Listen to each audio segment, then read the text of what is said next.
I'm with Melanie Brown, who's the Stage 3 Literacy Coordinator at Our Lady of the Nativity at the beautiful school up there in Lawson. Thanks for coming and spending some time with us, Melanie. Absolutely, my pleasure. I believe you're doing some interesting things with your students there. What's the project you initiated? Over the last few years, we've had a fairly major focus on student voice.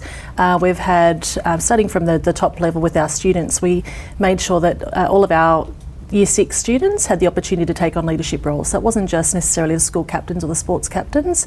We established a mission team, a media team and an environmental team. So every child in Year 6 has taken on a leadership role in the school so that they have a voice in terms of how the school is organised and just where they think the school should be heading. So we've made sure all of our Year 6 leaders have got to have a leadership role. We also have really focused on our learning environment. So the classrooms are very flexible now. So we have, we're very fortunate enough to have a whole range of new desks purchased last year, but the design was meant to be so that children can come in and move desks around and take ownership of how they're learning. So some students may decide with one task that they would go away and work by themselves, or some children may decide that they'd like to work in a little collaborative group of 3. So the flexibility is there. They can go and make choices based on day-to-day activities, but also their learning style. So they've been able to learn how to do this by having the voice. Absolutely, and it's not a simple process. They don't necessarily have those skills there automatically. They can go and make those decisions. So there is a lot of modelling involved. However, they can have a say in their learning. That's not just they're going to sit at a desk and being told you're doing this activity. They can actually have a say in realising, well, actually this task, I think I'm going to be better off working by myself. I'll head off to this desk and do that. So that idea of just having ownership of their learning. Did you have, obviously you've got a lot of support from your colleagues, but did you have trouble sort of getting the idea up, letting the students have a say with your colleagues? Absolutely. Especially, I mean, we've trialled different things like the no hand strategy in Stage 3. So children being able to have a conversation, not just one teacher up the front, but sitting in a circular formation and actually having a debate going where it's more child talk or student talk rather than teacher talk. And once again, that's something that has required a lot of modelling. How did you get the teachers to buy into it? It was mainly through a few innovative teachers who wanted to step up and go, this is where we're heading, and really so they gave it a go and show it worked. Absolutely, seeing it in action, and people and other teachers who are not so eager to participate at first, but seeing the quality of conversation and student voice coming through in those discussions, I think really enabled some of the other teachers to go, oh, okay, I can see the value in this. So why did you think it was so important? What was not happening that's now happening?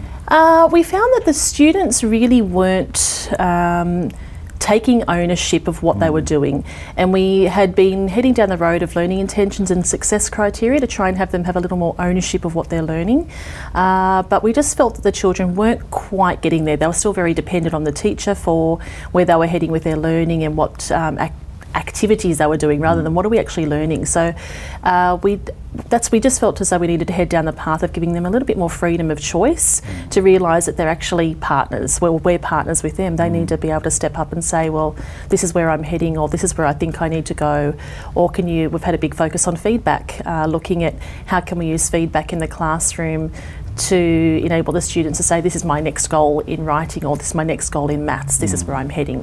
So being able to make those decisions. Do you think they become sort of more confident and articulate in being able to describe their learning and their needs to you?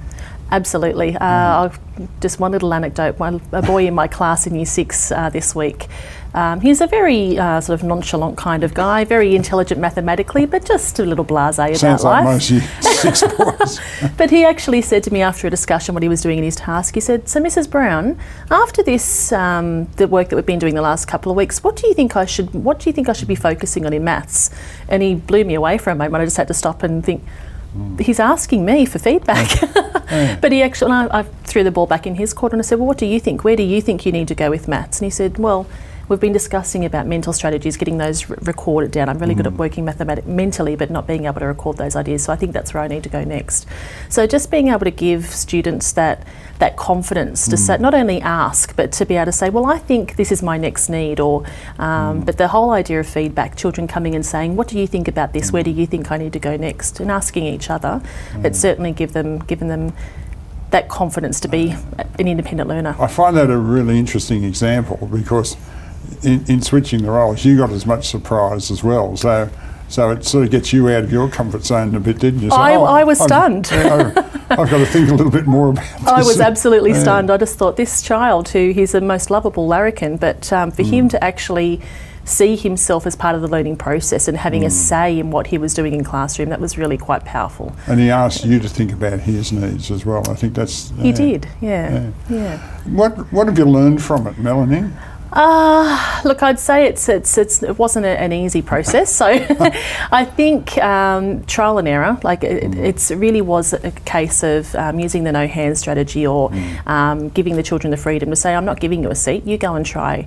You go and sit there." Or it was never an easy process. So quite often I'd say to the children, "Okay, let's come back, discuss what worked, what was successful, what was unsuccessful." So probably the challenges were realising there were challenges, but also for the students to recognise that yes, they've been given this freedom, but with it comes responsibilities. So that whole idea of developing that sense of responsibility around learning, that was probably the largest challenge associated. Have you given any thought of where it might go to next in this whole, as you've turned the sort of tables a little bit, the students are taking more responsibility for their learning and being able to articulate that learning. You got any ideas where it might take you next with some innovative ideas? Well, we've looked at a lot of our staff development has been around the feedback, feed forward process. So really the feed up, it really has, as a staff, meant that we need to be so much more prepared and have the structures in this behind the scenes to be able to give the children then that freedom. So what we need to know where we're heading, whether it's unpacking our outcomes beforehand, knowing what the needs of the students are and what direction we're heading before we then go back to the children and give them the freedom in their learning, or be able to devise their own success criteria. So probably just having those structures in place beforehand, and all of that preparation done beforehand. What did the principal say to you when you first sort of mooted the idea? Well, actually, it was the principal who our big ideas principal, who first of all said, "Well, these desks we actually had. We're fortunate enough to have." Jill Ma come in as well and say, "Well, why have you got your desk set this way? Why not think outside the box and move that over there? Or that child wants to work by themselves. Why not give them that opportunity?" So it was a lot of questioning, I think, from people like that made us stop and think, well, okay, maybe we could be trying things a different way. So so in that sense, the principal and leadership team were very supportive in stepping outside the box and saying, "Go and try it. Try something different." From the big day out, the system leadership day, that whole idea of be innovative. If it doesn't work, so what? You've tried it. Well, that's a very topical way to sort of end this. Failure and lack of failure in education has been on the agenda in the last week here. Yes, I have seen that in the media of late, and it is very... So you've shown you can fail and learn. Absolutely, and I think that's part of the student, that's part of the success. Students need to know that they can fail and learn, and I think that's the risk-taking for teachers as well. We need to be able to see that we can, yes, we fail, and the students seeing us failing, but it's actually a positive thing if we then take that learning and apply it.